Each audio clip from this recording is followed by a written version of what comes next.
Okay, sige. O, kausapin na yung mga bata. O, kids ha. Kids, you behave ha. Brother Dustin, you behave ha. Okay, So, Daddy. mga kids, Brother Edgar, you behave. Brother Stevie, mag-behave kayo ha. Mga bata. Daddy. I listen, Daddy. Okay, that's good. Alright, let's all stand up please mga kapatid.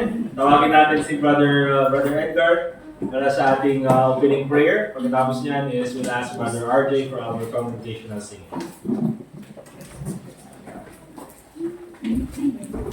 Pray po. Once again, salamat po sa kaibigan nyo.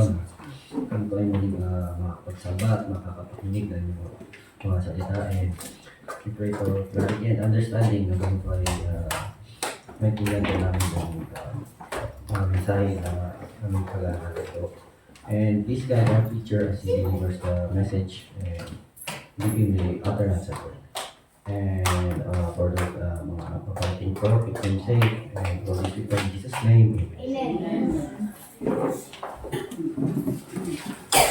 Remain standing mga kapatid and open our song books on page 20. When I see the blood, bumakit po tayo ng masigla. Amen? Amen. Page 20, when I see the blood, bumakit po tayo para sa Panginoon. On the first verse, all together, ready, sing. Christ our Redeemer died on the cross, died for the sinner, paid all his due. All who receive him need never fear. Yes, he will pass over you. When I see the blood, when I see the blood, when I see the blood, I will pass over you.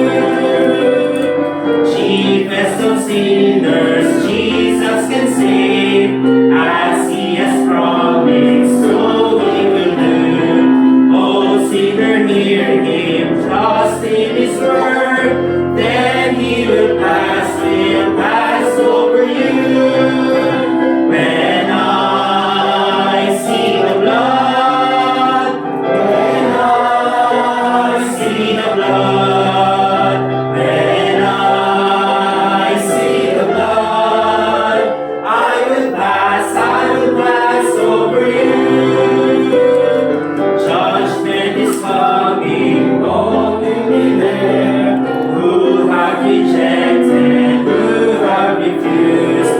Oh, sinner, hasten, let Jesus in, then God will pass over you.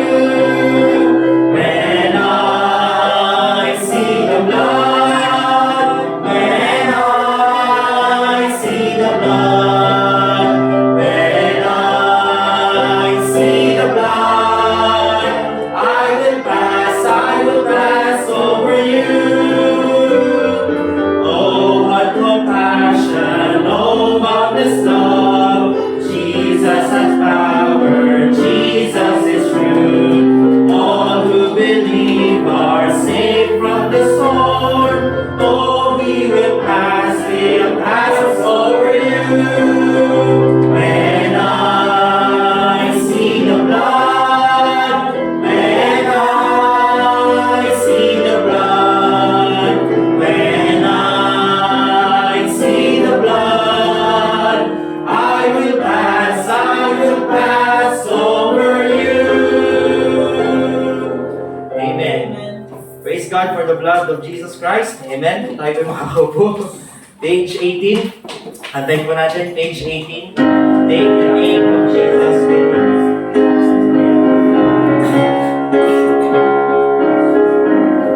On the first verse, all together now. Sing the name of Jesus with you, child of sorrow and of woe. It will joy and comfort give you. Take it wherever you go. Precious name, oh how sweet.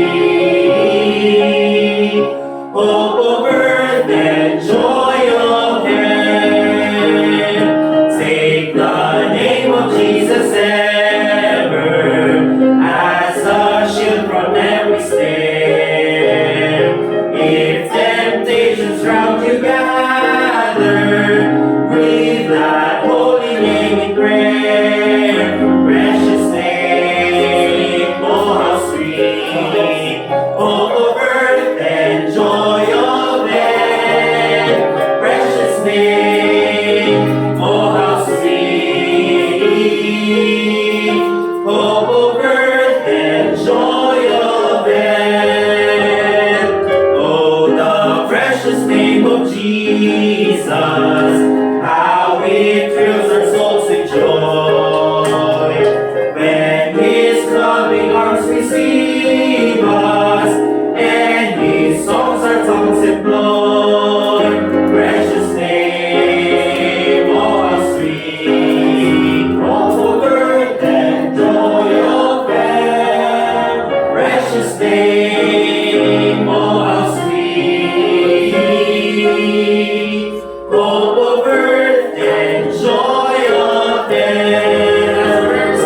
At the name of Jesus bowing, falling prostrate at His feet. King of kings in heaven will crown Him when our joy is complete. Precious name, oh how sweet, hope of earth and joy of heaven. Precious name, oh how sweet, hope of earth and joy of heaven. Thank you, Mayor Vico. Salamat. At good morning sa ating lahat mga kapatid. Are you happy this morning? Say amen. Diba? At least medyo lumiliwanag ang buhay dahil sa sikat ng araw. Mas okay. Diba? Buti naman wala sa inyo yung uy, maaraw ngayon, maglaba tayo. Masinunan nyo ang Sunday.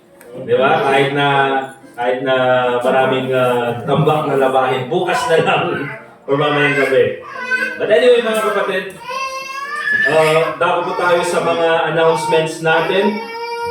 Doon po sa, buti na lang nilagay yung upuan dyan. Di ba? Instead na doon. So remember, gawin na lang nating empty yan, yung upuan dyan sa may hallway, para doon sa mga mothers. Pagka maingay yung mga bata, at least pwede nilang dalhin dyan. Okay? So wag na yung mga adults, kayo man nakatugaw. Pang-ubing lang din ha. Kaya pag may bata dyan, pag may adult dyan, ay isip bata yun. Yan, dito yung mga adults. Okay? Also mga kapatid, later on this afternoon, meron tayong, ano activity natin mamayang hapon mga kapatid? Ano? Ano? Oh, yan. Clean and green. Okay. Tapos, pero yung ano naman yung, I think yung hallway, floor wax na nila. Diba? Pero ang gawin na lang natin, yung mga windows, punasan natin, yung mga walls, mga yan, punasan natin, yung fan, punasan natin yon. Yung mga upuan, yung mga men, tayo na yung mga upuan later on, magasan natin. Diba? Ano pa mga kailangan hugasan mga kapatid? Yung sa, yung cabinet. Sa Sister Angel na lang. Ano pa? Ano pa yung kailangan? Dito kasi, tinanong ko sa kanila, ang ginagawa daw nila is, anong tawag doon? Pine-pressure wash nila ito. So, kailangan pag yung maraming tubig, tsaka nila ipe-pressure wash. Kasi pagka binasya daw ito, nagbabaha dyan sa likod, papasok doon sa classroom. Kaya sila na lang daw, yung school na lang ang gagawa. Okay? So, at least, linisan lang natin yan. Yung CR, double check lang natin. And then dyan sa labas, kung meron pang kailangang ayusin. Okay? Later on, tayo na lang ang maghanap ng mga gagawin. Alright? Ano pa? Ano pang kailangan gawin? Basta mamaya na kung anong maduming, linisan natin hanggang sa kabilang building. Okay? Ay, oo, malaki na Ma'am Josie palagay doon sa kanila, di ba? Ay, baka maganda kami ng cleaning services dyan. Di ba? Anong pangalan ng cleaning services natin? Blood of the Lamb. Wash as white as snow. Di ba? Alright, okay, so later on yung cleaning natin. So, and then yung missions offering natin mga kapatid, let's continue to be faithful, be consistent sa pagbigay natin ng mga missions offering natin. Also, sa August 2, na-announce ko naman na last Sunday afternoon, August 2 ay birthday ni, asan na yun? Birthday ko bing na din. Ay, ni Proverbs at the Jive. Birthday ni Proverbs, ni Bian. August 2, doon sa Saturday yun, doon sa bahay nila Brother Steven. ang gagawin natin doon mga kapatid, pupunta tayo doon ng umaga, around siguro mga 10, something like that. And then, before tayo mag-start doon sa kanilang, doon sa dedication program, so winning muna tayo sa paligid and then doon na tayo mag-lunch sa kanila. Diba? Yun yung gawin natin para mas madaling maubos yung food. Okay? And maganda rin yung mga kapatid para ma-involve yung church sa dedication. Amen ba mga kapatid? So, samahan natin yun. August 2. And then August 3, of course, that's our missions conference. Also, ipag-pray natin yung ating guest speaker, si Pastor Roger. Dahil namatay po yung kanyang nanay last Monday. Kaya pinuntahan namin nung Thursday ba yun? Nung Thursday.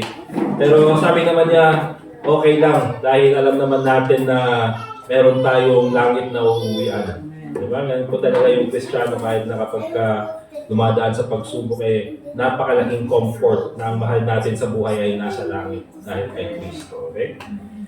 So August 3 po yan. Again, in the afternoon, invite natin yung mga pastors na kakilala natin para makasama natin sila dito sa ating church. Okay? And so, yun lang naman po yung mga announcements natin. Meron po ba tayong mga members or mga kakilala dito sa church na may sakit aside from Sister Leia at saka si Floyd? Meron po ba? Si Sir Hector. Sir Hector. Yes, Ma'am Josie? Ay, pero at least nakapag-attend pa rin po si Ma'am. So, ipag-pray natin yung health niya. Si, Ma'am, any specific sa health po or? Okay, so ipag-pray natin yung health ni Ma'am Josie, si Sir Hector. Si Sir Hector naman, kinyalan mo? Gautical, gout sa din. Yun. Baka, pag-pray natin si Sir Hector. Ni Brother Larry, pag-pray tayo mo lang. Si Sister Leia. Ano po kay Sister Leia? Luke? Ang kaso, pati si Floyd. Sino pa ang may sakit ng sama ng loob? Ano ba? Wala na? Okay, let's pray mga kapatid and then tawagin natin si Brother RJ for our congregational singing. Manalangin tayo. Dear God, Heavenly Father, this time we come to your throne of grace and mercy bilang isang church, Panginoon.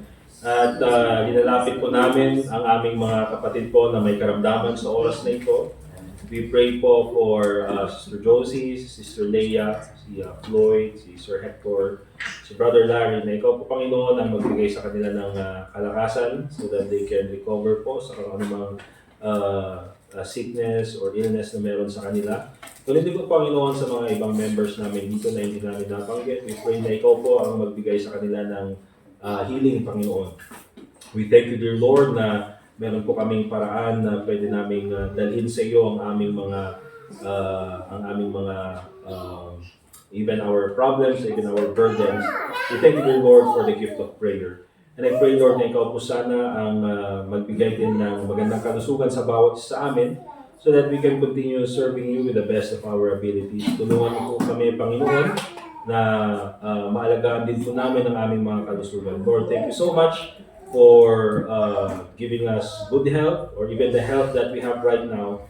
At nawa po Panginoon, kahit na po ganito ang aming mga kalusugan, ay gamitin mo po kami so that we can serve you more to the best of our ability. Habang meron po kaming hininga, ay we can continue to worship you and serve you. And also pray in the name of the Lord Jesus Christ. Amen. Alright, let's remain seated please at tawagin natin si Brother RJ for our congregational singing.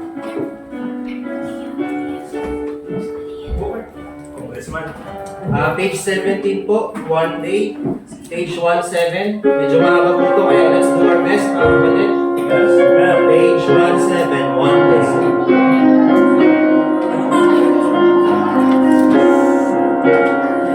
On the first verse, all together now. One day when heaven was filled with His praises. One day when sin was as dark as could be. Jesus came forth to be born of a virgin. Dwelt amongst men, my example is He. Living He looked me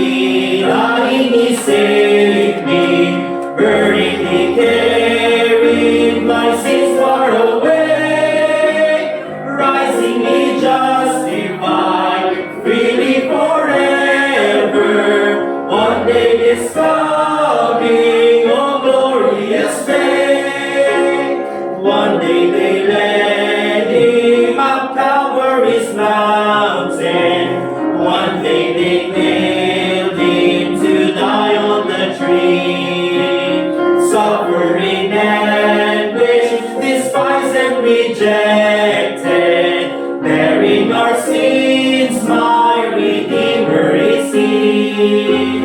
Living He loved me, dying He saved me, buried He carried my sins far away, rising He justified, freely forever. One day is coming, oh glorious day. One day they left Him alone in the garden. One day they rested from suffering free. Angels came down, o'er His tomb to keep vigil. Hope of the hopeless, my Savior is He. Living He loved me, dying He saved me, buried He carried my sins far away, rising He justified, freely forever.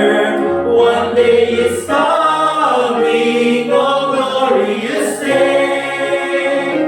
One day the grave could conceal it no longer. One day the stone rolled away from the door. Then He arose, over death He had conquered. Now He's ascended, my Lord evermore. Living He loved me, dying He saved me, buried He carried my sins far away, rising He justified, freely forever. One day is coming, oh glorious day. One day the trumpet will sound for His coming. One day the skies with His glories will shine. Wonderful day, my beloved ones bringing.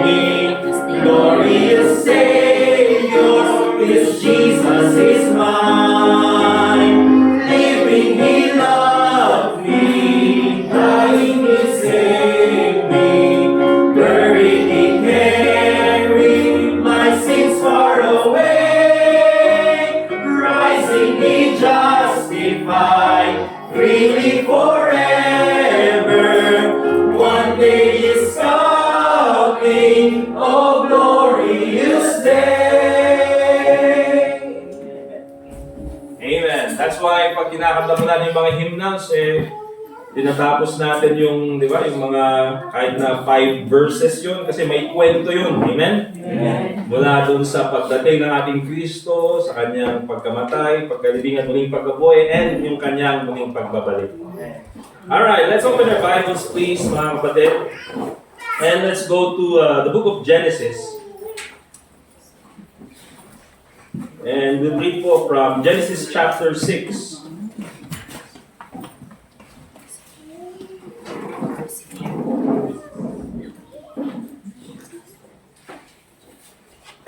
Alright, let's all stand up please, mga kapatid. Genesis chapter 6.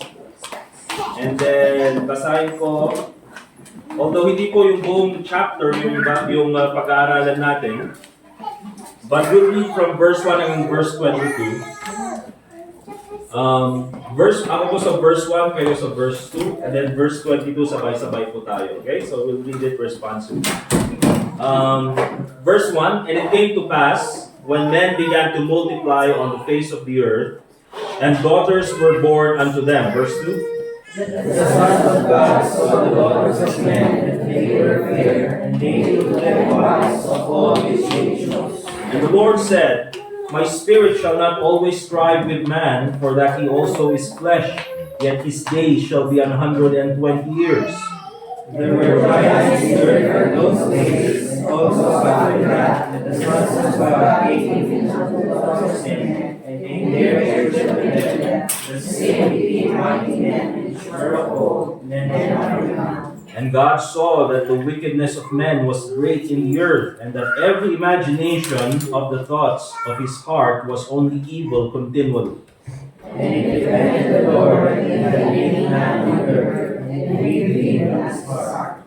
And the Lord said, I will destroy man whom I have created from the face of the earth, both man and beast, and the creeping thing, and the fowls of the air, for it repenteth me that I have made them.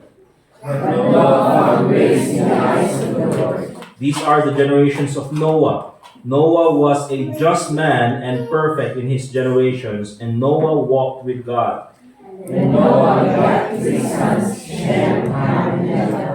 The earth also was corrupted before God, and the earth was filled with violence. And God looked upon the earth, and behold, it was corrupt, for all flesh hath corrupted his way upon the earth. And God said unto Noah, the end of all flesh is come before me, for the earth is filled with violence through them. And behold, I will destroy them with the earth. Make thee an ark of wood, rules shalt thou make the ark, and shalt be fitted within and without be pitched. And this is the fashion which thou shalt make it of. The length of the ark shall be 300 cubits, the breadth of it 50 cubits, and the height of it 30 cubits. A window shalt thou make to the ark, and the window shalt thou finish it above. And the door of the ark shalt thou set beside the rock. With lower, second, and third story shalt thou make it. And behold, I, even I, do bring a flood of waters upon the earth to destroy all flesh, wherein is the breath of life, from under heaven, and everything that is in the earth shall die. But with thee will I establish my covenant, and thou shalt come with the ark, thou and thy sons and thy wife, and thy sons' wives. And of every living thing of all flesh, 2 of every sort shalt thou bring into the ark, to keep them alive with thee. They shall be male and female.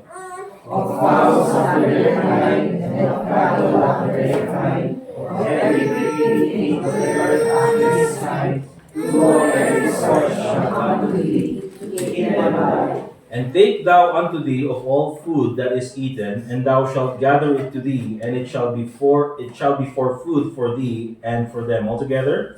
Thus did Noah according to all that God commanded him, so did he. Let us pray. Dear God, Heavenly Father, once again, we thank you for the word that we have read. At salamat po, Panginoon, at binigyan mo kami ng iyong salita na pwede po namin maging gabay sa aming buhay bilang Kristiyano. Salamat po, Panginoon, sa iyong biyaya sa amin, sa iyong patuloy na pagbibigay sa amin ng napakaraming biyaya, Panginoon. At tunay po, Panginoon, that we are undeserving of your grace. But I pray, Lord, na ikaw po sana ang magturo sa amin this morning about, through the Holy Spirit about what we need to know about grace. So salamat po, Panginoon, sa iyong kabutihan sa amin. At ikaw po magbigay sa akin ng karunungan at katalinuhan, Panginoon, nang sa ganoon ay maipahayag ko, may paliwanag ko ng maayos ang iyong salita sa iyong mga anak. At ganoon din po sa amin, Panginoon, bigyan mo kami ng karunungan from the Holy Spirit also so that maintindihan po namin ang mga prinsipyong dapat namin matutunan ngayong umagang ito. At salamat po, Panginoon, sa iyong pag-ibig sa amin, and also pray in the Lord Jesus Christ. Amen. Be seated please, mga kapatid. And yung title po ng ating mensahe, mga kapatid, this morning is The Grace of God Leads to Humility. The grace of God leads to humility. Ang biyaya ng Panginoon ay ituturo ka sa pagpapakumbaba. Yan pa, humility, di ba? Alright? No Ilocano ko di parabor niya ako Diyos, kung iturong da ka, iti panagpakumbaba. Alright? And that's why, yan po yung binasa natin in Genesis chapter 6, dahil nandyan po yung unang mention ng salitang grace. Yung salitang biyaya sa Tagalog. At minsan, mga kapatid, we have forgotten about grace. Yan, minsan nakalimutan na natin yung biyaya ng Panginoon sa atin. Kasi meron ba kayong minsan kakilala or alam or minsan siguro na-experience natin sa buhay natin that, they are blessed by God or blessed tayo ng Panginoon, but one way or another, we think that we are or they think that they are or we think that we are deserving of God's grace. or deserving of God's blessing. Na parang minsan mga kapatid ay, we are even entitled na, Kristiyano ako, or ganitong tao ako, dapat dinibless ako ng Panginoon, or I deserve all these things. And sometimes mga kapatid, dahil sa ganyang kaisipan, we become proudful. And we forget that everything we have sa buhay natin, material-wise, spiritual-wise, mga kapatid, everything comes from God. Diba? Minsan nakakalimutan natin yan, yung biyaya ng Panginoon. And that's why it's very important na we are reminded na dahil po sa biyaya ng Panginoon, kaya lang po andito tayo. That's why it's very important mga kapatid that we understand grace. Bakit? Because I believe the natural response ng isang tao sa biyaya ng Panginoon is humility.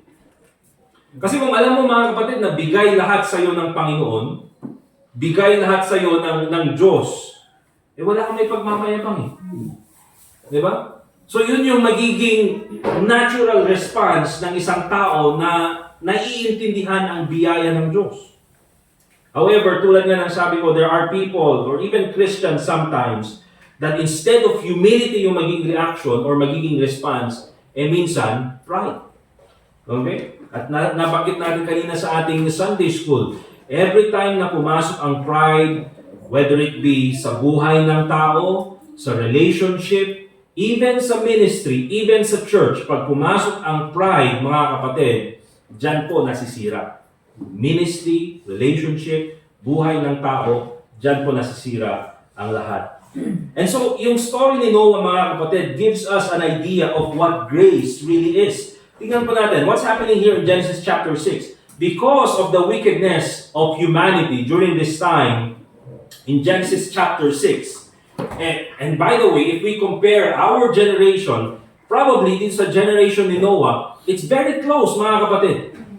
I mean, tignan nyo na lang po doon sa binanggit ng Panginoon in verse 5. And God saw that the wickedness of man was great in the earth, and that every imagination of the thoughts of his heart was only evil continually. I mean, ganyan po mga kapatid, yung generation na kung saan kinalalagyan natin na minsan ang isip ng mga tao ay wala na sa Diyos, kundi ang isip na lang nila ay kasamaan. At hindi lang sa isang araw, but continually. And sabi ng Bible in verse 6, and it repented the Lord that He had made, nagbago ang isip ng Panginoon, that He had made man on the earth, and it grieved Him at His heart. Okay? And so anong sabi ng Panginoon? And the Lord said, I will destroy man whom I have created from the face of the earth. So, that's the setting mga kapatid. Ang Panginoon dahil sa sukdulang kasamaan ng tao, ay handa na niyang, sirain lahat to destroy everything that He has created. So yun po, di ba? Yun na yung setting. Nandyan na yung judgment ng Panginoon. Handa na ang Panginoon para sirain lahat. But then, in verse 8, the Bible says, but Noah found grace in the eyes of the Lord. So, pag sinabi natin grace, mga kapatid, usually ang binabanggit natin na definition nito, mga kapatid, is unmerited favor or undeserved favor. And truly, I believe that is a good definition of what grace is. Kasi pag sinabi natin grace, mga kapatid, giving someone what they don't deserve. Yan po ang biyaya. Yan po ang grace. At kahit po tingnan natin yung buhay ni Noah, mga kapatid, although sabi doon sa Bible, in verse 9, these are the generations of Noah. Noah was a just man.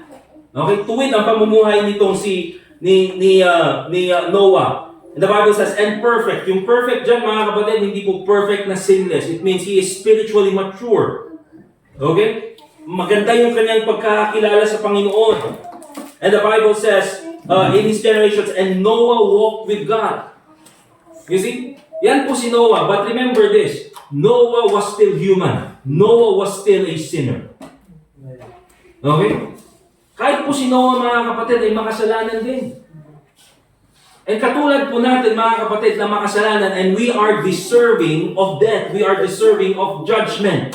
Pero buti na lang, nandun yung salitang but. But Noah found grace in the eyes of the Lord. Because itong si Noah, though he is just, though he walks with God, remember, he is a sinner and is undeserving of the grace of God. Nakatulad po natin. Alright? Pero buti na lang nandyan yung biyaya ng Panginoon. He gave someone what they do not deserve. Kaya po undeserved favor ang ginagamit po nating definition ng grace. Ang biyaya po ay hindi natin deserve. Remember that, mga kapatid. Bigay po sa atin. So, everything is because of God's grace. Lahat po, everything is because of God's grace. Unang-una, creation is by God's grace. Remember that. Creation is by God's grace. In the beginning, God created the heaven and the earth. Alam po natin, lahat na nakikita natin, nilalang ng Diyos. Again, mga kapatid, tulad ng Sunday school natin, sinabi natin kanina, hindi po nilalang ng Panginoon ang kasalanan. Remember that. Okay? Iniquity was found in Satan. Nanggaling po kay Satanas yung kasalanan. Alright? So everything in existence, the world, nakikita natin, nature, na na-appreciate natin, yung buhay natin, mga kapatid, is because God graciously chose to create it. Alright? And so marami yung magsasabi, mga kapatid, ay, terrible ang buhay ko. Di ba? Buti pa kayo, siguro sabi nila. Masaya ang buhay nyo. Ako, terrible ang buhay ko. I did not choose to be created. Okay? I did not choose to be created. Pero bakit ako create ng Panginoon? Remember this, mga kapatid. Creation is not for the benefit of the Creator. Creation is for the benefit of the creature. Remember that, mga kapatid. Kasi minsan nakala natin na ang Diyos kasi, di ba? Ginawa lang naman niya ang tao para may mga taong mag-worship sa Kanya. Ginawa niya ang creation para may mag-worship sa Kanya. Hindi po yan totoo, mga kapatid. God is not starving for attention. God is not, egotistical being or person na gagawa siya ng isang creation para mag-worship sa Kanya. Hindi po ganun ang Panginoon. God is not Zeus. Kasi ganun po yung Greek mythology. Diba? Ginawa nila ang tao para may manalangin sa kanila so that mas maging malakas sila. That is not why God created man. Diba? God created man to worship God, to serve God. Bakit? Because through worshiping God and serving God, that is where we find purpose. Diba?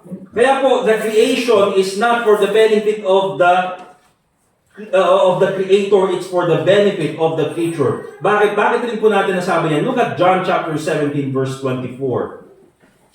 John chapter 17 verse 24. Minsan kasi akala natin, ang Panginoon siguro malungkot noon kaya gumawa lang ng tao para tayo ay, mahalin natin siya. Love the Lord thy God with all thy heart, with all thy soul, with all thy mind. Wala bang nagmamahal sa Diyos? Kaya ba ginawa niya ang creation na ito? Minsan ganun yung isip ng mga pilosofo, ganun yung isip ng mga atheists. Pero sabi ng Bible in John 17 verse 24, Father, sabi ni Jesus Christ, I will that they also whom thou hast given me be with me where I am, that they may behold my glory which thou hast given me. Notice this, for thou lovest me before the foundation of the world. So even before nilalang ng Panginoon ang lahat, before God created everything, before God created anything, God already had perfect fellowship with the Trinity. Hindi po malungkot ang Panginoon. Actually, napakaganda po, mga kapatid, ng samahan because the Father, the Son, the Holy Spirit, they loved each other. Diba? Nandyan po, they have perfect fellowship. Pero hindi po nila kailangan ng tao na mag-worship sa Kanya at magmahal sa kanila because God is self-existent. Anong ibig sabihin niyan, mga kapatid? God does not need us. Hindi niya tayo kailangan. Kaya minsan, naalala ko wala na kasi yung jeep na yun doon sa Kias PMA noon, nung sumasakay ako nung high school, na nakalagay doon sa harapan ng, doon sa salamin, sa harapan ng driver. Diba? God without man is still God. Man without God is nothing. And that's true, mga kapatid.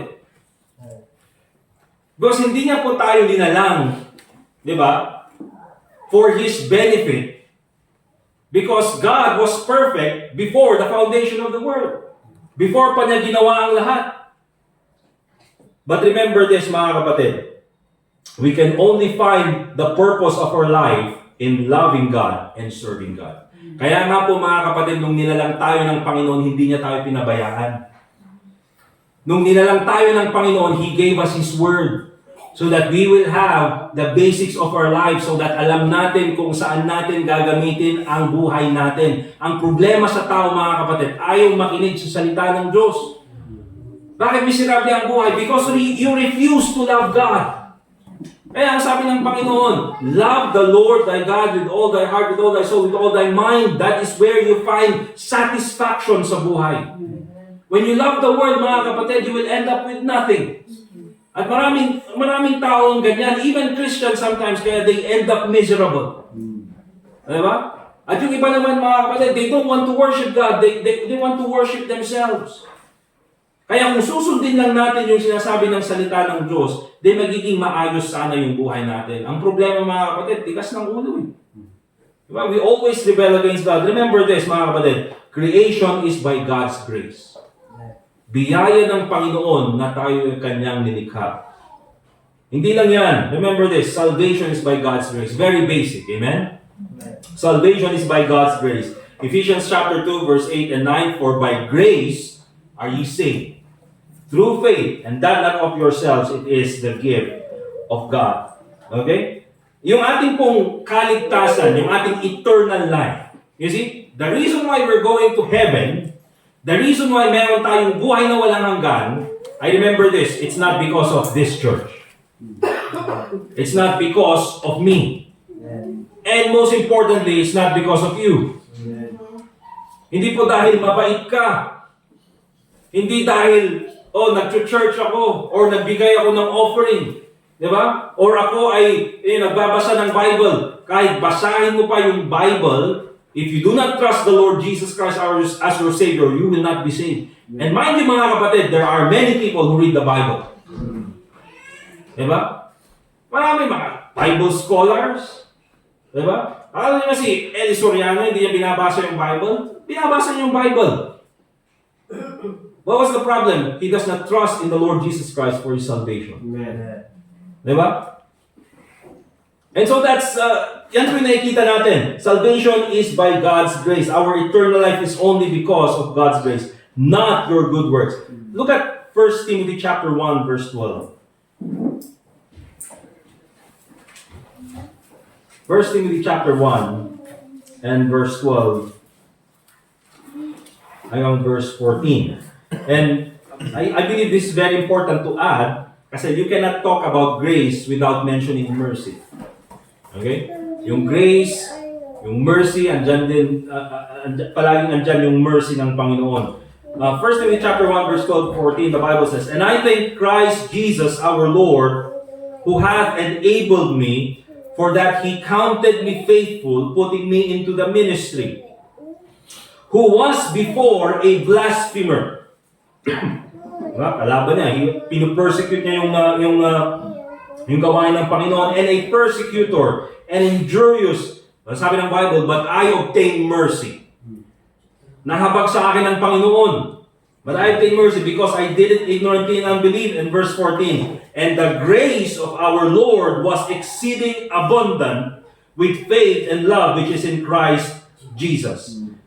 Isi mga kapatid, itong si Apostle Paul, if you take a look at his past, it's a terrible past. Bakit? Kinalaban niya yung gawain ni Jesus Christ. He was going against the church. And while he is going against the church, mga kapatid, he's also going against the Lord Jesus Christ. Kaya nga sabi ni Jesus Christ, nagpakita siya kay Apostle Paul, sabi niya ganyan, Saul, Saul, Nasa isip ko kasi, why hast thou forsaken me? Saul, Saul, why dost thou persecutest me? Why dost thou persecutest me? Yun sana. Why hast thou? Why hast thou ba? Why hast thou persecutest me? It is hard for thee to kick against the pricks. Di ba? Kasi yun yung ginagawa ni Apostle Paul. He's persecuting the church. And so, in persecuting the church, hindi niya alam that he's also persecuting the Lord Jesus Christ. So, yun po yung ginagawa ni Apostle Paul. Kaya remember this, mga kapatid. Anyone who persecutes you, anyone who persecutes our church is persecuting Christ. You don't need to retaliate. Christ will judge them. Diba? But here's the thing. Ganyan po yung past ni Apostle Paul. Terrible. Diba? Hahanapin yung mga Kristiyano, ilalagay sa kulungan, papahirapan, bubugbugin. That's how the Apostle Paul lived his life. Pero buti na lang, nandyan yung habag ng Panginoon. At ang sabi niya ganyan, and the grace of our Lord was exceeding abundant. Kahit na ganun yung nakaraan ni Apostle Paul, kahit na ganun yung kasalanan ni Apostle Paul, mas matimbang pa rin yung biyaya ng Panginoon. Imagine your life, mga kapatid. Imagine our past.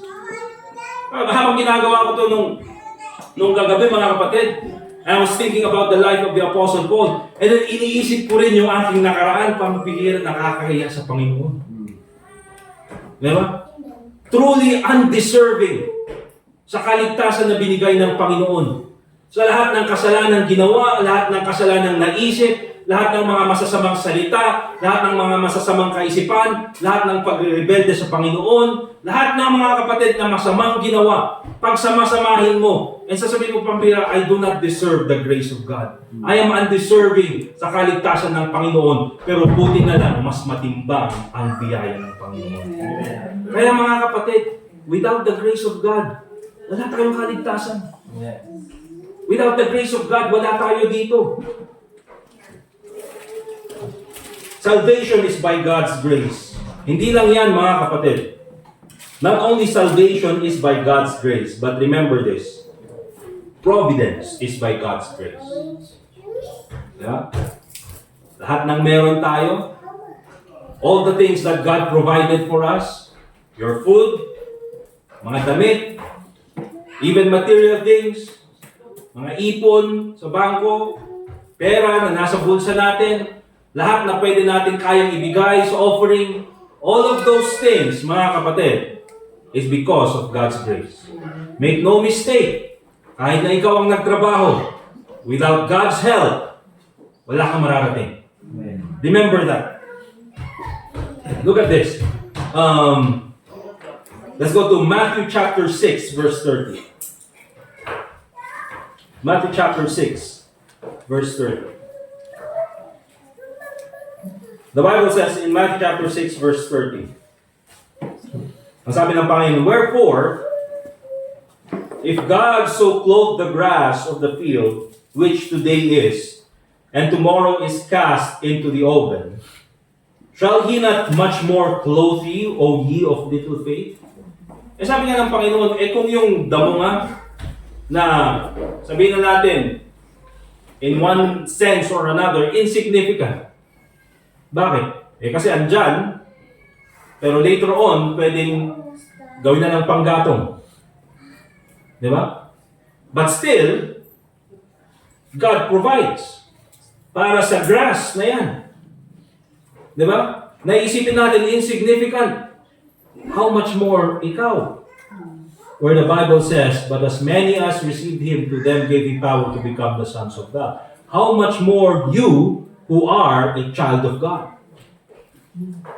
And sabi niya ganyan, verse 31, therefore take no thought, saying, what shall we eat, or what shall we drink, or wherewithal shall we be clothed? For after all these things do the Gentiles seek. For your heavenly Father knoweth that ye have need of all these things. Si alam ng Panginoon yung lahat ng pangangailangan natin. And so everything na meron sa atin, mga kapatid, did not come to us by accident. Praise God, nandyan yung prayer. But remember this, before God provided for you, hindi niya pinrovide yan dahil nag-pray ka. God provided that Because He knew everything you ever needed. Amen. Alam niya. Alam mo yung time, mga kapatid, na nag-struggle ka sa buhay mo na wala kang pambayad sa upa, walang pambayad sa rent. Pero nakabayad ka. God knew that need. Hindi yan aksidente. Ano yung time na nag-school ka na wala kang pambayad sa tuition, na hindi mo alam kung saan ka kukuha, pero nakabayad ka, nakagraduate ka naman. Di ba? May utang ka nga lang sa di ba? God knew of that need and God provided. Ano yung time na andyan na, puputulan ka ng kuryente dahil wala kang pambayad, dahil talagang kapos sa budget. God knew about that need and God provided. Hindi po aksidente. Di ba? Hindi po aksidente lahat ng provision na kung anong meron ka ngayon, it's not an accident. God knew about all of those things. Amen? Because He's our Father. Alam niya yung pangangailangan natin. And so isipin natin, mga kapatid, paano na lang nung, yan kasi doon sa mga nagtiwala na kay Kristo bilang tagapagligtas. How about nung ako ay unbeliever? O nagtrabaho ako, kaya meron ako niyan, unbeliever ako noon. I provided for that, not God. Look at Matthew chapter 5, verse 45. Matthew chapter 5, verse 45. And dito po talaga natin makikita ang biyaya ng Panginoon. Very important. Matthew chapter 5, verse 45. That ye may be the children of your Father which is in heaven. Remember this. For He maketh His sun, S-U-N. Remember this, mga kapatid. Without the sun, sikat ng araw, life will not exist. Remember that. Alam mo ng science, hindi tayo mabubuhay without the sun. Diba? Darkness lahat. Diba? Walang energy. Ganyan. Walang plants. Walang photosynthesis. Diba? Wala lahat ng yan, mga kapatid. Diba? And sabi ng Bible, His Son. Wala pong gobyerno ang magkiklaim ng sa amin yung araw. Diba? Sa amin yung araw, kaya kailangan yung bayan. Kaya nga, mga kapatid, solar energy. Diba? Free yan. Kasi no one can claim sa amin ang araw. Diba? Bayaran nyo. Siguro babayaran mo yung kung paano i-process or yung tawag doon, kung yung materials na gagawin to convert yung energy sa pwede natin gamitin na energy, all those things. But the sun itself, it's free. Diba? Antibacterial, andyan na, skin darkening, ano pa? O, vitamins, di ba? Pipils ka mo vitamin D. Ayan, thank you, son. Ano ba? His Son. Pagmamayari ng Panginoon. Pero here's the thing, mga kapatid. He maketh His Son to rise on the evil and on the good. Buti na lang, mga kapatid. Buti na lang ganyan ang Panginoon. Di ba? Pagmamayari niya yung Son. Pero hindi niya sinabing, lahat lang ng mababait ang sisikatan ng araw. Di ba? Lahat lang ng mga Kristiyano ang sisikatan ng araw. Buti na lang kahit nung unbeliever tayo, sinabi ng Panginoon, sikatan ka ng araw. Parang FTJ pala yun, hindi ka masisikatan ng araw. Ganon ang biyaya ng Panginoon. You see, there are so many people in this world, including us, who are undeserving, mga kapatid, na mabuhay pa for another day. But you know what? God gave us His grace at binigyan pa tayo ng sun. Let the sun rise, even on the evil, sabi ng Panginoon. And on the good. At hindi lang yan, mga kapatid. Ano sabi pa dito? To the evil and to the good. And then in verse 45, and sendeth rain on the just and on the unjust. Buti na lang, mga kapatid, no? Ang Panginoon, He sends rain to the just, sa mga ligtas, but also even to the unbelievers. Ganyan po kabuti ang Panginoon. Kaya sabihin natin mga kapatid, paano nung unbeliever ako? Even when you were an unbeliever, mga kapatid, you experienced by default the grace of God. Dahil ganyan po mabuti ang Diyos. Dahil ganyan po ang biyaya ng Panginoon. Okay? Every breath you breathe is like receiving a daily gift from God.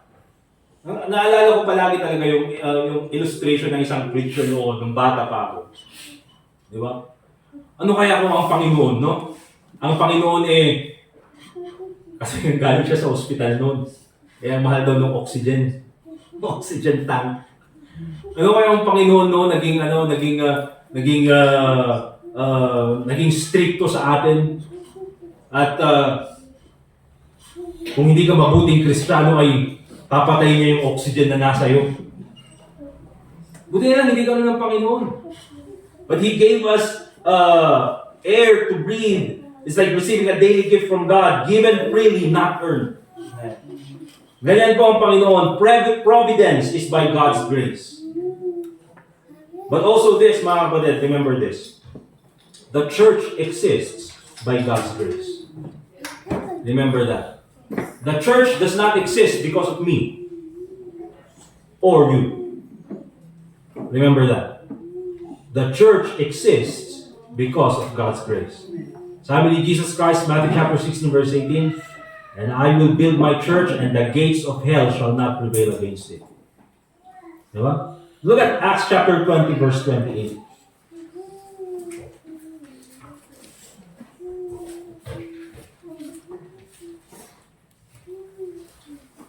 Ayan, napakabuti po ng Panginoon. In Acts chapter 20 verse 28, the Bible says, take heed therefore unto yourselves, and to all the flock over the which the Holy Ghost hath made you overseers, to feed the church of God, which He hath purchased with His own blood.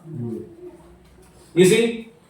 The reason why yan yung sinabi ng Panginoon is because the church is made up of believers, saved believers, purchased by the blood of the Lord Jesus Christ.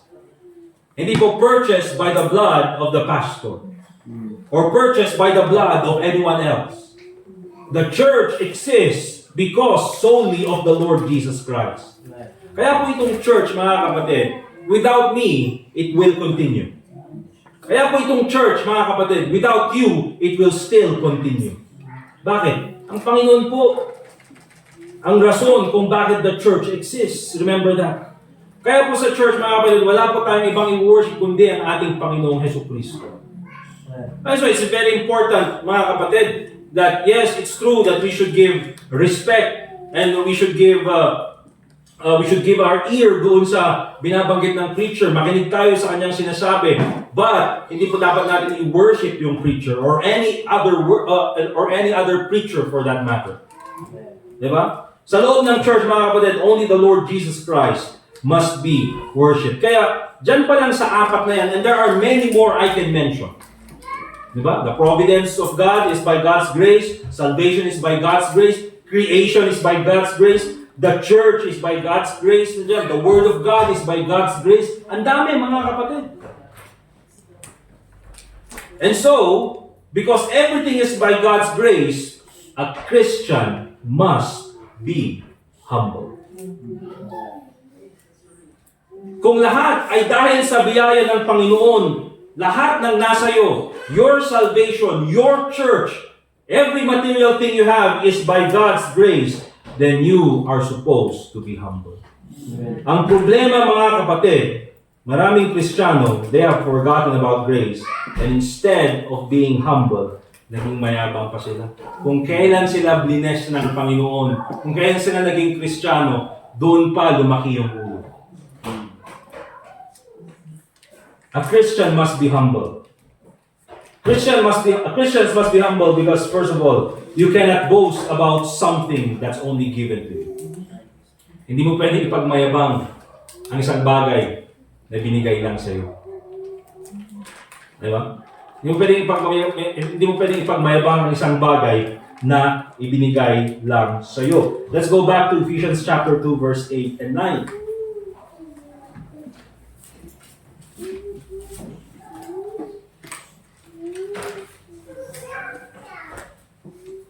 Ephesians chapter 2, verse 8 and 9. Ano sabi ng Bible? Alam natin, for by grace are ye saved through faith, and that not of yourselves, it is the gift of God.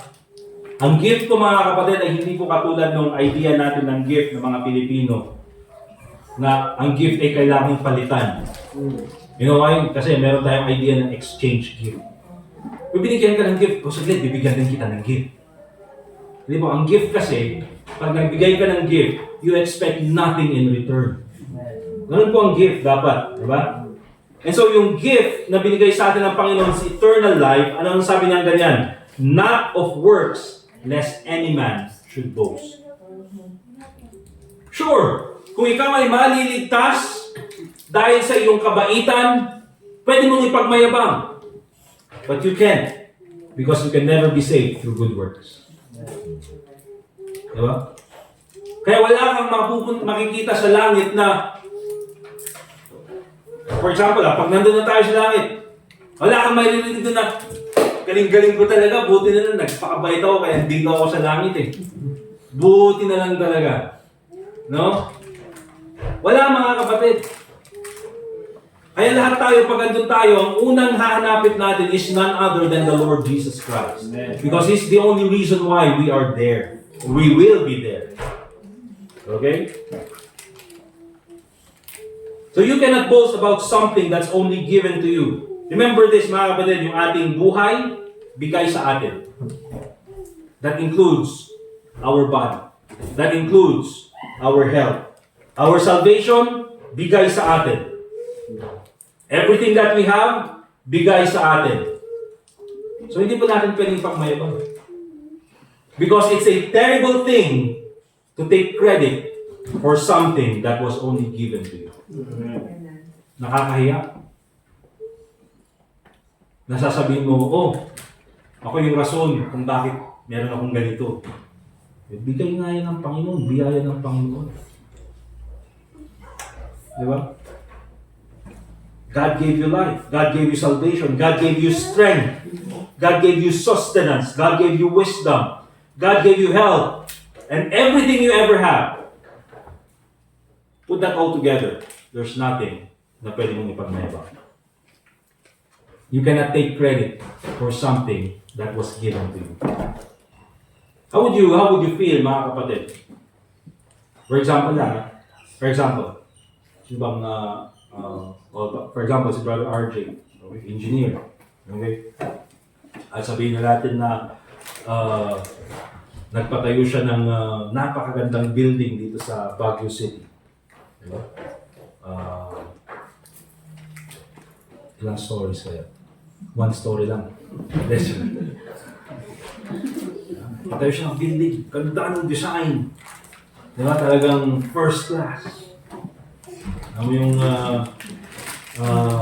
pagpasok mo pa lang dun sa building na ganyan. Gusto ko sa 10th floor na ako, 10th floor ka na agad. Diba? May teleport.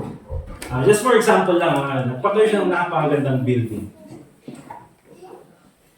And then later on, dumating si Brother Edgar. Sabi niya ganyan. Siya yung in-interview ng media. Ay mo po, ako si Edgar. Ako yung gumawa lahat ng building na yan. Ako yung lahat. Ako yung gumawa niya. Ako yung nag-design. Ako yung ganyan. Tapos siya yung pinapalapakan ng mata. Wow, galing-galing naman ni Edgar. How would you feel kung ikaw si Brother RJ na ina-appreciate yung ibang tao na ikaw naman yung ginawa, ikaw naman yung gumawa. Di ba? And oftentimes yun yung ginagawa natin mga kapatid. We think na tayo yung rason that we have all these things that we have when in fact it is all by God's grace. Yes, it's true, meron kang lakas. Yes, it's true, meron kang trabaho. But it's God who gave you that job. Sabihin natin, oh, may trabaho ka nga. But without your help, you can't do anything. You cannot boast about something that's only given to you. A Christian must be humble. Not only that, a Christian must be humble because God can take away everything you have anytime. Kung ang Panginoon ang nagbibigay, He can also take away. Remember that, mga kapatid. Job chapter 1 verse 21. Very clear from the scriptures. Sabi ni Job, and Job said, naked came I out of my mother's womb. Nung pinaanak ako, wala akong saplot, and naked shall I return thither. Babalik ako sa Panginoon na wala. The Lord gave, and the Lord hath taken away. Blessed be the name of the Lord. Amen. Lahat po mga kapatid, if God can give us everything na meron sa atin, God can also take it away. Remember that. Okay? God has the power to give and to take. Meron kang bahay? Isang lindol lang yan. Naintindihan mga kapatid? Isang sinkhole lang yan. Yung parang ang ano nung nakikita ko kasi isang bahay doon sa Bontoc Mountain Province, isang binasa ko noon. Nakita ko na sa Facebook and then research ko yung nangyari sa bahay na. Napakagandang bahay, pinapatayuan. Okay? Nandun siya sa gilid ng mountain, stable. 'Di ba? Stable yung mountain.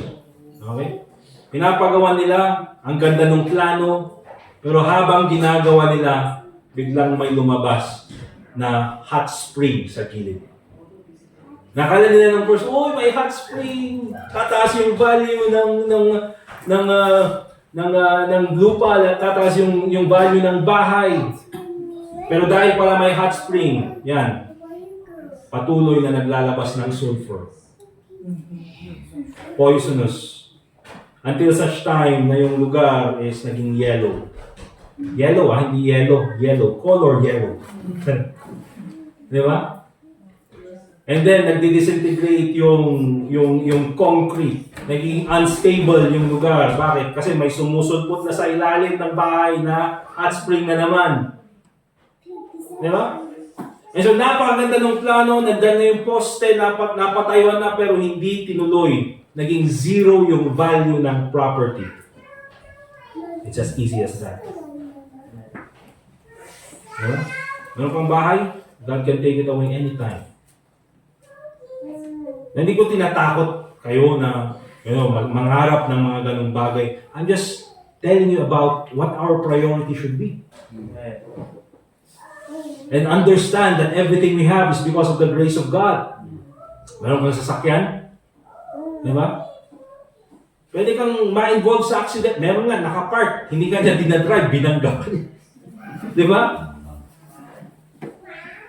Meron ganun mga kapatid. Meron kang sasakyan, pwedeng masira na walang dahilan. Pwedeng masira na lang ng, hindi mo man lang ginagamit. Meron kang trabaho. You have a good job, high-paying job. Mga kapatid, may AI na ngayon. You can be replaced by artificial intelligence. Di ba? Mas mura, mas cost-effective, walang sick leave.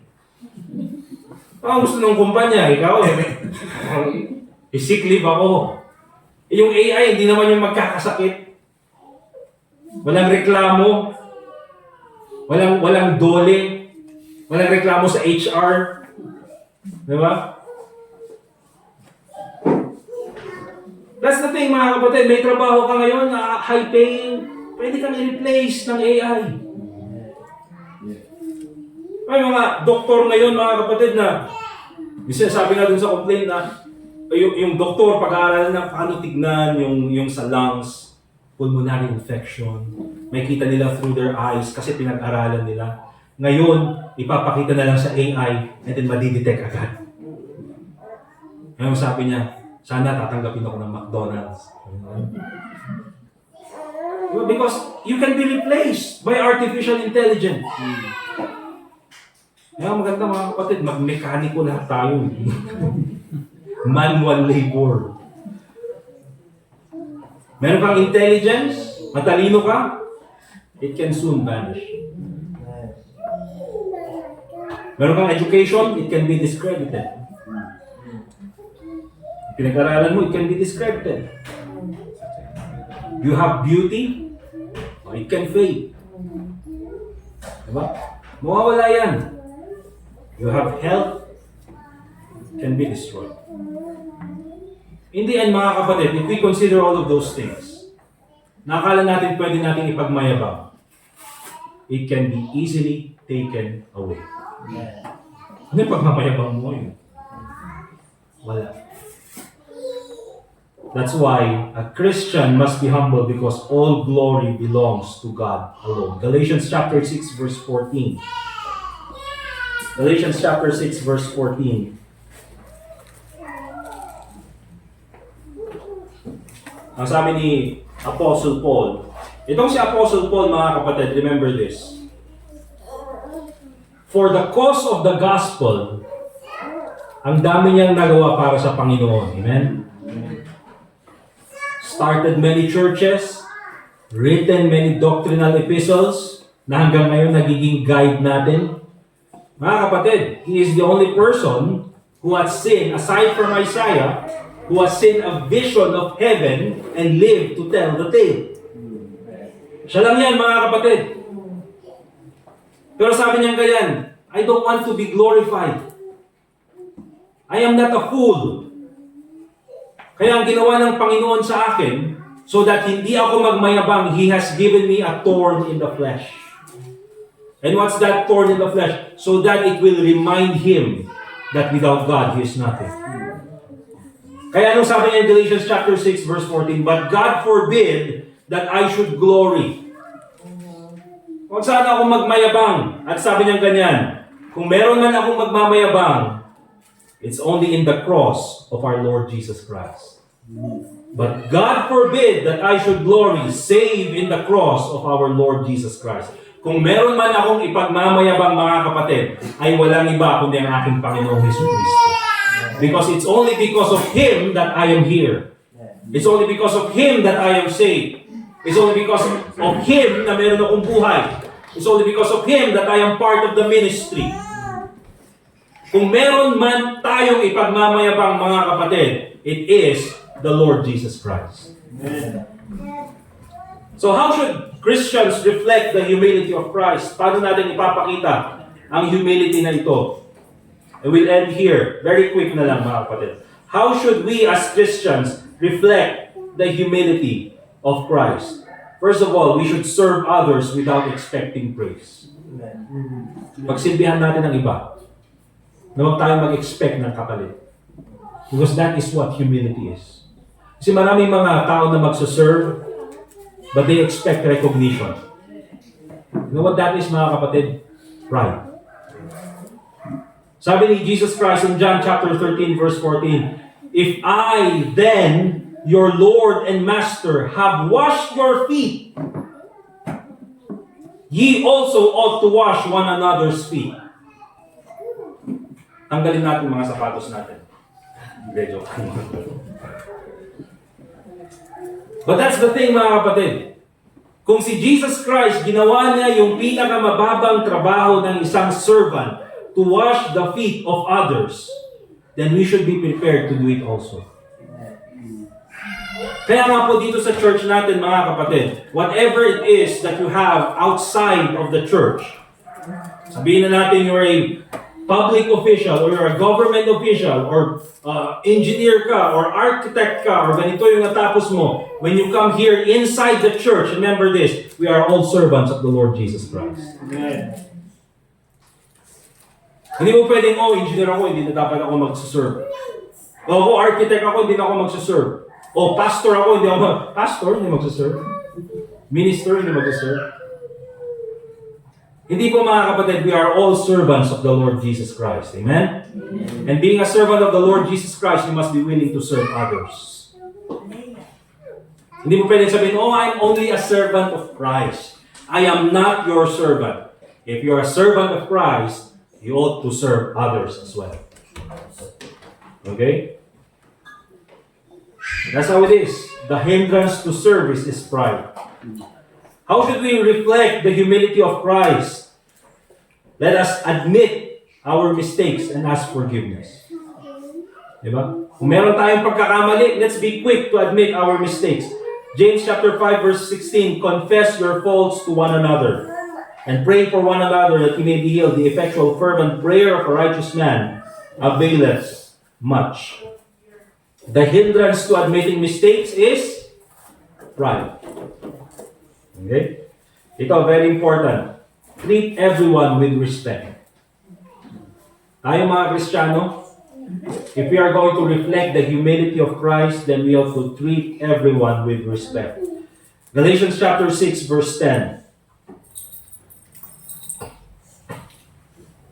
Bible says, as we have therefore opportunity, habang meron pa tayong panahon, let us do good unto all men. All men yan, mga kapatid, ha? And the Bible says, especially unto them who are of the household of faith. Yung mga kapwa natin Kristiyano. Let us treat them with respect, let us do good sa mga fellow church members natin, but also unto all men. You know why, mga kapatid? Kasi mayroon yung mga Kristiyano, ang bait sa church, salbahe pag uwi sa bahay. Ang bait sa church, salbahe sa kapitbahay. Diba? That's why we have to treat everyone with respect. Kung paano yung trato natin sa mga kapwa natin Kristiyano, ganun din dapat sa labas. Meron naman yung mga mabait sa labas, salbahe sa loob ng church. Kung gano'n rin yung pagtrato mo sa mga tao sa labas with respect, that's also the same thing you do here dito sa church.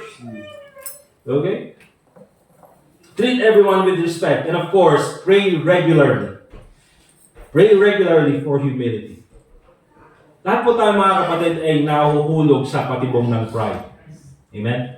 Lahat po tayo. Ako, tayong lahat ay nahuhulog sa kasalanan ng pride. And so, ang kailangan natin ay ang still biyaya ng Panginoon.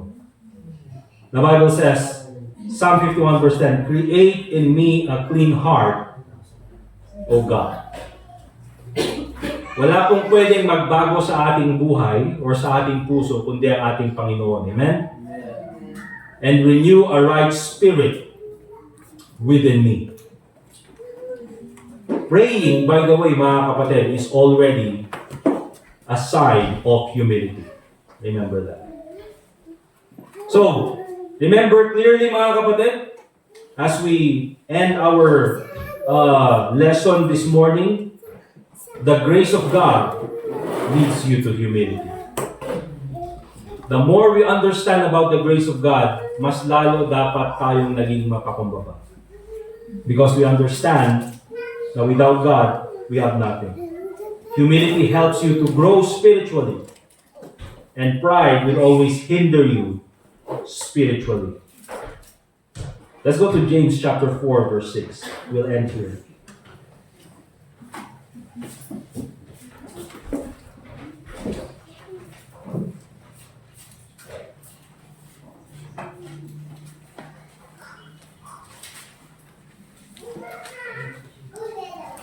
You see, mga kapatid,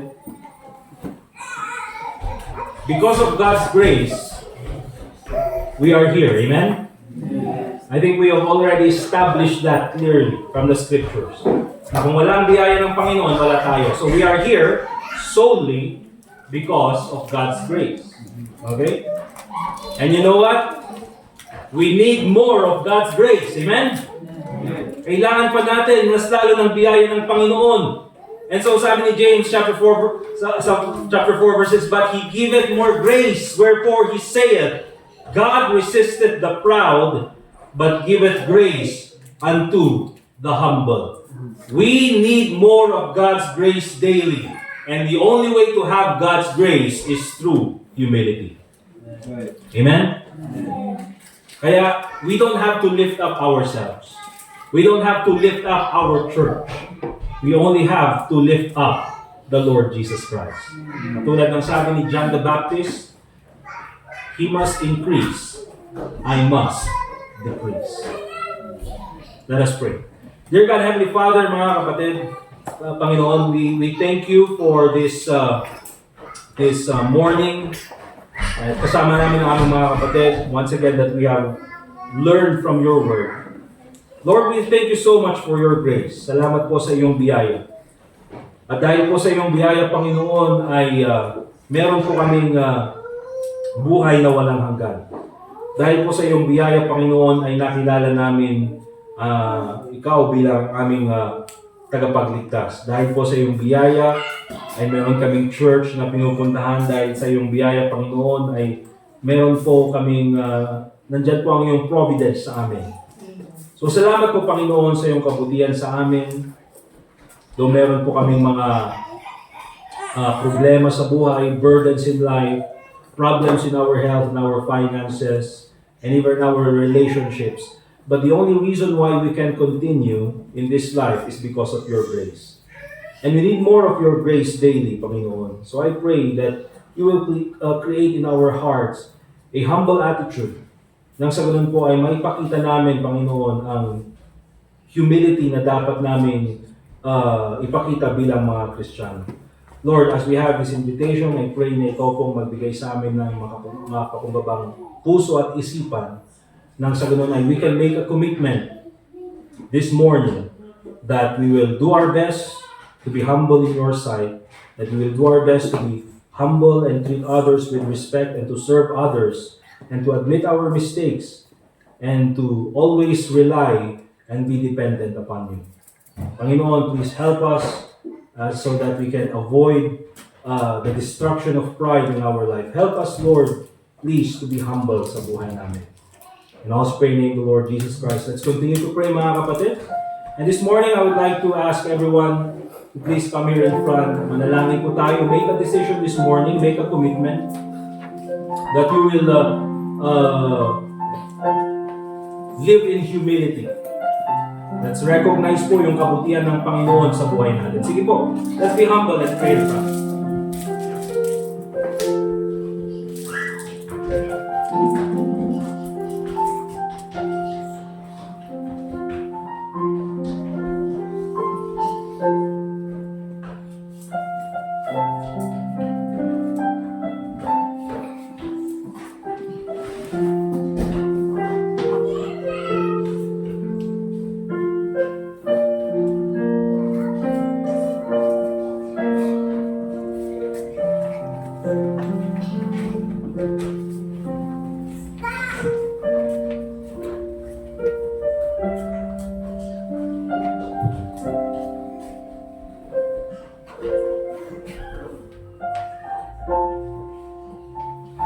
Dear God, Heavenly Father, we thank you for this time that we can pray.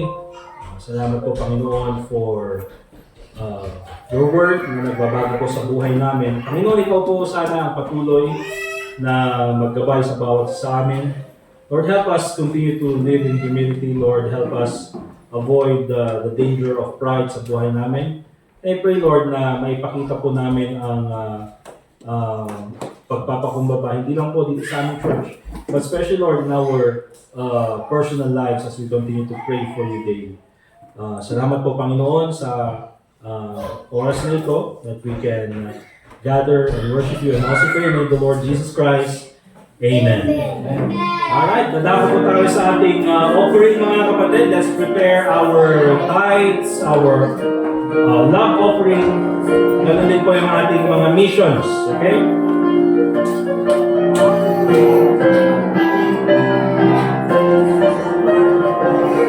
And tawagin natin si Brother Jazer and si Brother Dustin for our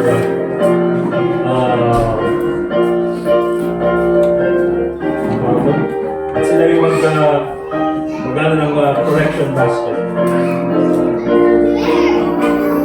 And for our offertory prayer, tawagin natin si Brother Larry. So let's all stand up please, mga kapatid.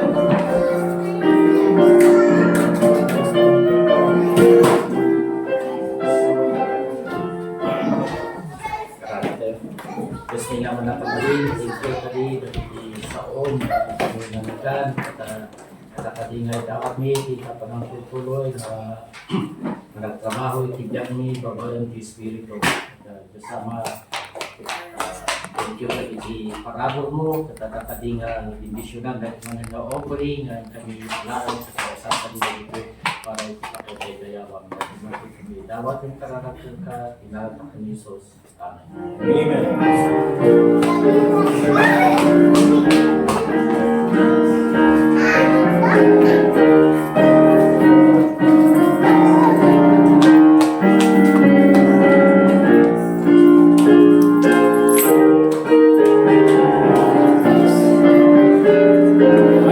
Visited.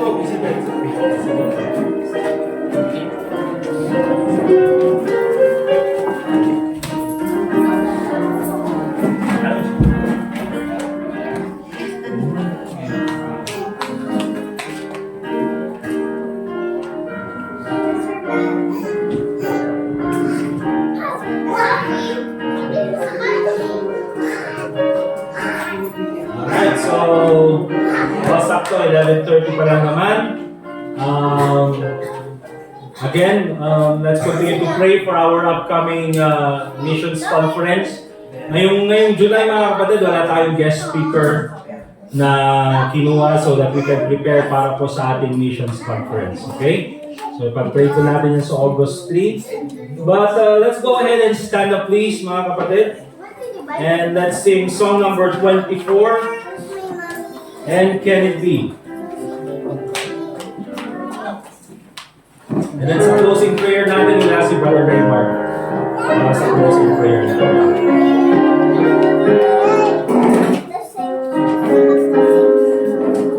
Song number 24, all together on the first stanza. And can it be that I should gain an interest in the Savior's blood? I plead for me who lost his pain, for me to give to that person. Amazing love, how can it be that thou, my God, shouldst die for me? Amazing love, how can it be that thou, my God, shouldst die for me?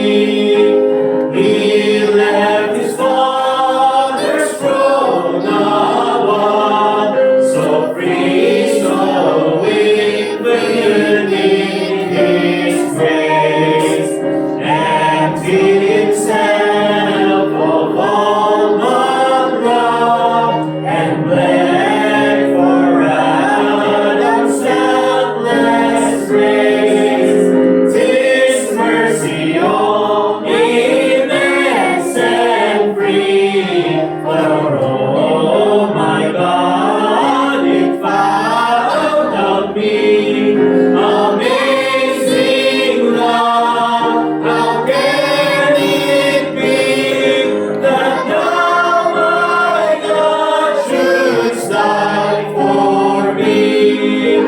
Long my grace and spirit lay, fast bound in sin and nature's night. Thine eye diffused a quickening ray. I woke the dungeon flame with light. My chains fell off, my heart was free. I rose, went forth, and followed thee. Amazing love, how can it be that thou, my God, shouldst die for me? Amen. Praise God for God's grace. Amen. Bagay si Brother Raymar for our closing prayer. Okay, let's pray. Heavenly Father, maraming salamat at Panginoon sa araw na to. Napinggan po namin yung salita mo.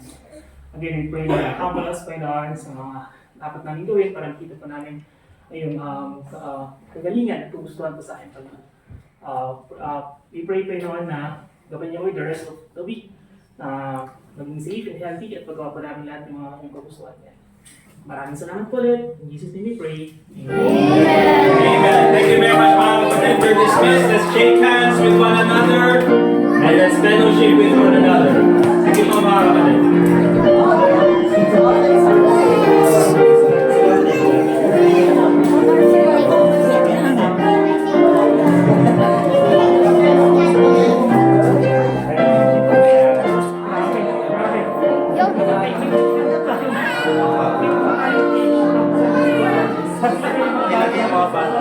Ipapahanda ko kay Gabi. Wala naman ang ganito. Hello.